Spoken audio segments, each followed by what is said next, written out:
My name's Stuart McCulloch. I'm the CEO of Stewardship, and I want to bring you a message about neighbouring. We often say that God works in mysterious ways, his wonders to perform. And I think we've seen that during this crisis. As Christians, we're commanded to love our neighbour. Yet how do you do that when you're sitting isolated in your home for most of the year? It may surprise you to hear that I really believe that we are loving our neighbours more at this moment than ever. And let me give you 3 examples to illustrate my point.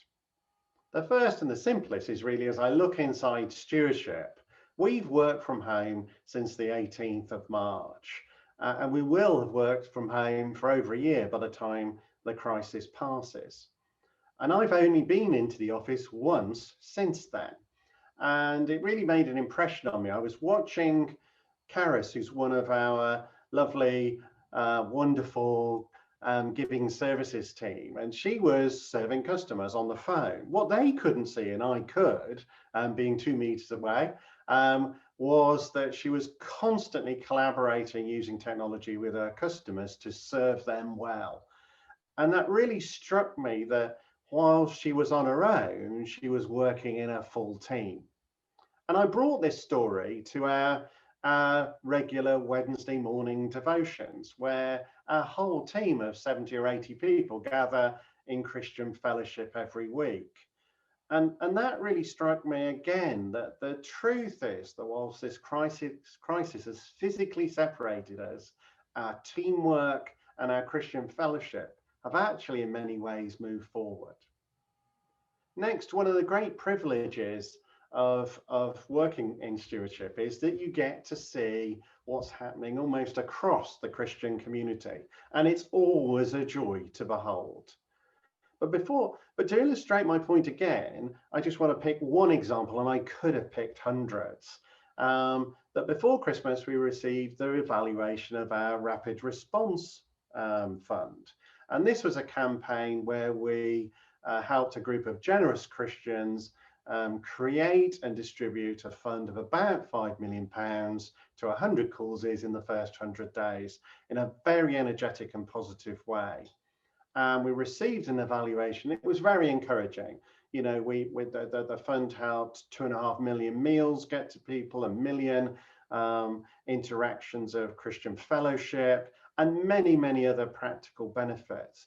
But what really struck me in this regard is it revealed a vibrant church reaching out to the community that it sat in as a wonderful neighbour and bringing practical help and love. In fact, those that benefited didn't just get a meal, they got support, fellowship and community. Those that served the meal felt encouraged and resourced by what we'd done for them, and that the generous Christians felt the prayers and blessings that came from their love offering. And at Stewardship, it was a privilege to see this as our church stepped forward, just as the early church did, to help the sick and the poor in a unique way that helped at a time of isolation.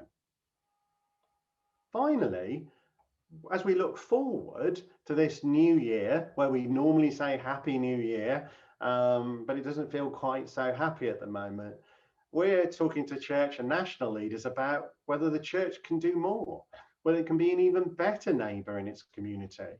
You know, that neighbour that you go to for a cup of tea, God's love, practical help to get to that vaccination appointment, to deal with your financial difficulties, to boost your mental well-being, to share your love with others in need. These are hard times for many. The vaccine brings hope, but the economic and mental health challenges will last for years. And what I see is a church that's stepping forward to love its neighbour, to help communities with practical help, but more importantly, with access to God's love. Blessings to you all in 2021, and may this be a year where love abounds. Thank you.